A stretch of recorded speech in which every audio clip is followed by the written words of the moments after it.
Ce match Sylie national éléphant de Côte d'Ivoire revêt un double enjeu. Finale pour la Guinée et demi pour la Côte d'Ivoire. Pour tout dire, un succès du Sylie national le qualifierait avant l'ultime étape de ses éliminatoires CAN 2019. À l'inverse, une victoire ivoirienne rendrait facile le dernier match prévu à la maison, 6 Angata Kouroui Koko, à Bouaké précisément. Personne ne peut se faire compter un tel match, véritable derby entre deux voisins aux cultures semblables, privilégiant le jeu au détriment du physique. Paul Peuk, sélectionneur du Sylie national de Guinée. Je pense qu'on est bien pour se qualifier, faire une analyse sur la Guinée. Actuellement, sur le numéro 10, on n'a pas beaucoup de joueurs qui peuvent jouer avec l'intelligence, avec l'expérience. Alors si tu dois remplacer un Naby Keita, c'est un pion très important pour la Guinée. Mais quand même, on a des joueurs de qualité.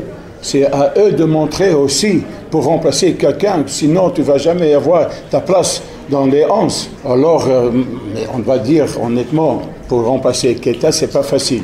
C'est un bon joueur de qualité. C'est dommage, mais ça arrive. Si Messi ne joue pas avec le Barcelone, il y a quelqu'un d'autre qui doit remplacer Messi aussi. Les éléphants sont attendus au 28 septembre. Eux qui se sont fait surprendre à Bouaké par Naby Keita et ses frères, très survoltés ce soir-là. Kamara Ibrahim, sélectionneur ivoirien. La Guinée est une grande équipe. Je pense quand même que ce serait insulter non seulement les joueurs, les sélectionneurs, mais tout simplement les Ivoiriens. Parce qu'une équipe qui est venue nous battre à la maison, ça suppose qu'elle a des qualités énormes. Et aujourd'hui, je pense que ça fait à peu près 1 an que la Guinée nous a battus. Ça veut dire que l'équipe, elle a progressé individuellement et collectivement. Donc elle est devenue plus forte. Donc ça va être un match difficile, tout simplement parce que maintenant ils sont en bonne santé sportive. Mais ça a tout le temps été comme ça. Dès qu'on joue contre les pays de la sous-région, c'est tout le temps des derbies.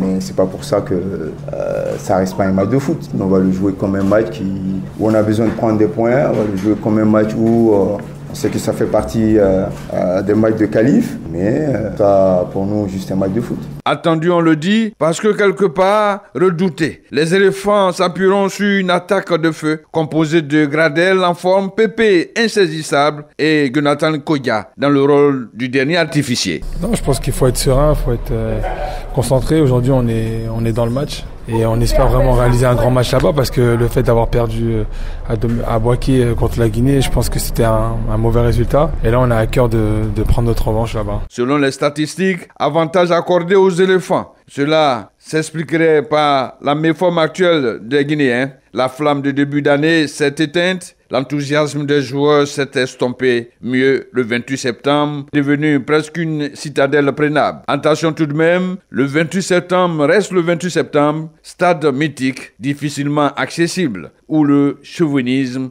est notable. Mohamed Lamine, journaliste guinéen. La Guinée a très peu perdu sur ses propres installations. Elle voyage mal. Elle voyage très mal. Peut-être ce qui explique un peu ses résultats en demi-scène de ce Sylie national de Guinée. Maintenant, voilà, il faut nuancer, peut-être relativiser tout cela, puisque ces dernières années, elle a quand même concédé quelques défaites ici au stade du 28 septembre. Chacun y est allé de son explication. D'autres ont trouvé tout simplement que ce stade était maudit parce qu'il y a eu les massacres que vous connaissez en 2009 dans ce stade. Bref, pour être un peu plus sérieux, et oui, le Sylie tourne mieux à domicile qu'à l'extérieur, qu'il voyage mal. Sylie national de Guinée, éléphant de Côte d'Ivoire, match explosif dans tous les sens, match situé au sommet de la sous-région ouest africaine. L'axe Conakry-Abidjan est fermé, du moins le temps de ce Guinée-Côte d'Ivoire. Dossier des sports, analyse et présentation Rachungue Sankwasi. À bientôt et bonne suite de programme sur Radio Côte d'Ivoire. Radio Côte d'Ivoire,